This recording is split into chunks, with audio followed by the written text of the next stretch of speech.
Hello दोस्तों, आप देख रहे हैं MKSM स्टडी। आज के इस वीडियो में हम दशमलव संख्या का घनमूल निकालना सीखेंगे। यदि हमें कोई भी संख्या इस प्रकार से दी जाए और उसका हमें घनमूल निकालना है तो बहुत ही आसान तरीका होता है घनमूल निकालने का। देखिएगा, सबसे पहले हम दशमलव वाली संख्या से दशमलव हटाएंगे और फिर इसके बाद इसका घनमूल निकालेंगे। तो दशमलव हटाना हम सीख लेंगे। किसी भी संख्या में यदि दशमलव हटाना है हमें तो हम कैसे हटाते हैं। जैसे कि हमें कोई संख्या लिखी है 2.5, तो इसका दशमलव हटाना एकदम आसान होता है। जहाँ भी दशमलव हटा और एक क्या कर देंगे, बटा।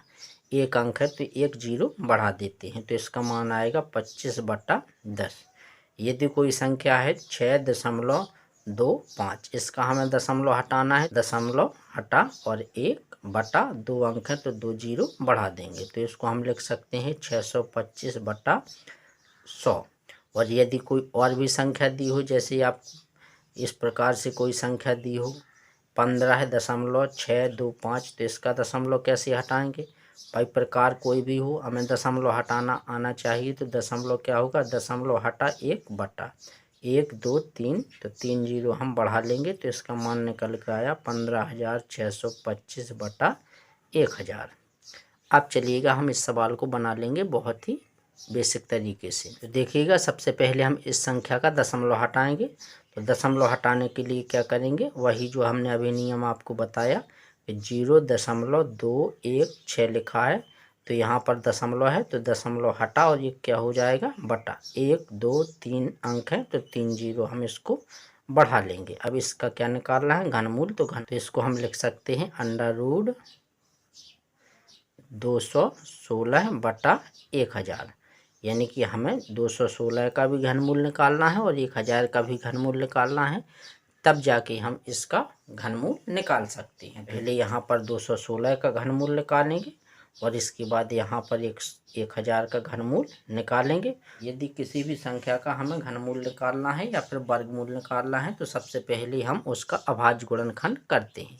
अभाज्य गुणनखंड हमेशा अभाज्य संख्याओं से किया जाता है। अभाज्य संख्याएं क्या होती हैं, ऐसी संख्या जो स्वयं और एक के पहाड़े के अलावा किसी और पहाड़े से ना कटे, यानी कि एक और स्वयं के पहाड़े के अलावा किसी और पहाड़े से विभाजित ना हो, तो ऐसी संख्याओं को हम अभाज्य संख्याएं कहते हैं। जैसे 2, 3, 5, 7, 11, 13, 17, 19, 23, 29, इस प्रकार की संख्याएं अभाज्य संख्याएं होती हैं। तो जब भी हम गुणनखंड करेंगे इसका तो अभाज्य संख्याओं से करेंगे, यानी अभाज्य गुणनखंड करेंगे। अब देखिएगा, जो 2 से विभाज्यता का नियम होता है वह होता है, यदि किसी भी संख्या का इकाई का अंक 0, 2, 4, 6, 8 है तो वह संख्या क्या होगी, पूरी तरह 2 से विभाजित हो जाती है। और यदि किसी संख्या के अंकों का योगफल 3 से विभाजित है तो वह संख्या भी 3 से विभाजित होगी। संख्या दी है 72, तो 72 में 2 अंक हैं, एक 7 और एक 2, तो 7 और 2 हमने जोड़ा तो 9 होगा। और 9 क्या है, 3 से पूरी तरह कट जाता है, तो 72 भी पूरी तरह कट जाएगी। 5 से विभाजित का नियम एकदम सिंपल होता है, जिस संख्या की इकाई का अंक 0 या 5 हो वह संख्या पूरी तरह से 5 से विभाजित हो जाती है। तो चलिएगा, अब हम बनाते हैं इसके अभाज्य गुणनखंड। वीडियो को लाइक नहीं किया है तो वीडियो को लाइक जरूर कर दें। तो चलिएगा, अब हम बना लेते हैं अभाज्य गुणनखंड। तो 2 से काटेंगे पहले, तो 2 का भाग लगाएंगे 2 में, 2 एकम 2, एक बार जाएगा। 2 का भाग 1 में जा नहीं रहा तो भागनाश की 0 2 अंक में ला लेंगे तो हो जाएगा 16। फिर 2 का भाग 16 में देंगे, 2 अट्ठे। अब देखिएगा, इसे हम 2 से विभाजित करेंगे, तो 2 से भाग लगाएंगे तो 2 पंचे 10 होगा और 2 चौके 8 होगा। फिर 2 से भाग लगाएंगे तो 2 दूना 4 और एक बचा यहाँ पर 2 सत्ते 14।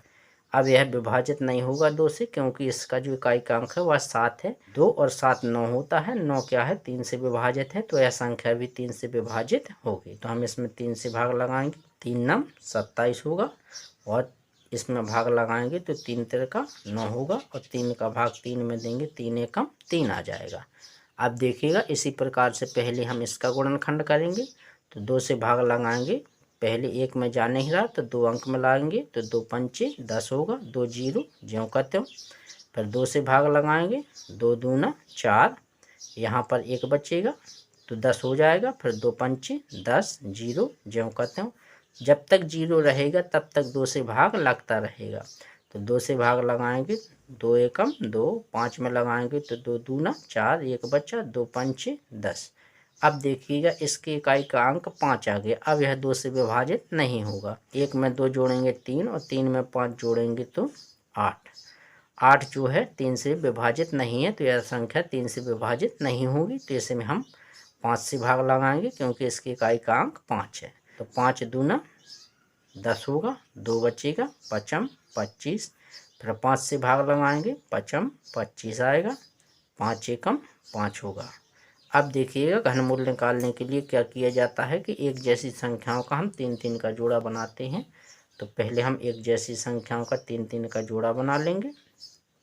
तो एक जोड़ा ए बना और एक जोड़ा ए बना। यहाँ पर बनाएंगे तो 2 का जोड़ा बना 3 सेम संख्याओं का, और ए भी 3 एक जैसी संख्याओं का 5 का जोड़ा बना। जो हमने जोड़े बनाए 3-3 के, इससे हम एक 2 लेंगे और इससे हम एक 3 लेंगे और इससे भी हम एक 2 लेंगे और इससे हम एक 5 लेंगे। यहाँ पर लिखेंगे घनमूल बराबर कितना आएगा 2 गुणे 3। तो यहाँ लिखेंगे 2 गुणे, तो इसका मान आया 3 दूना 6।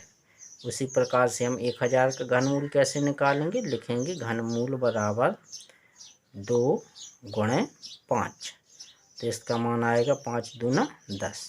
अब हमें निकालना है इस वाली संख्या का घनमूल। तो हम कैसे निकालेंगे, देखिएगा ऊपर वाली संख्या का हमने घनमूल निकाला तो कितना आया 6 आया, और नीचे वाली संख्या का घनमूल निकाला कितना आया 10 आया। रूट का चिन्ह लगा है और यहाँ 3 लिखा है, तो इसका मतलब होता है कि हमें इसका घनमूल निकालना है।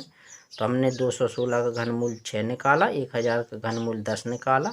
अब यदि हमें किसी संख्या में 10 से 100 से या 1000 से भाग देना है तो बहुत ही आसान होता है। 1 का भाग लगाएंगे 6 में, 6 बार जाएगा, और 1 जीरो है तो 1 अंक बाद दशमलव लगा देंगे। यहाँ पर दशमलव लगा देंगे और यह जीरो हो जाती है फ्री स्टाइल जीरो, इसका कोई वैल्यू नहीं है। तो यहाँ देखिएगा हम इसको इस प्रकार से लिख सकते हैं, 0.216 का जो घनमूल निकल के आया है वह आया है 0.6। तो आज की वीडियो में इतना ही, मिलते हैं अगली वीडियो में। यदि आपको वीडियो पसंद आया हो तो वीडियो को लाइक और चैनल को सब्सक्राइब और अपने दोस्तों तक शेयर ज़रूर करें।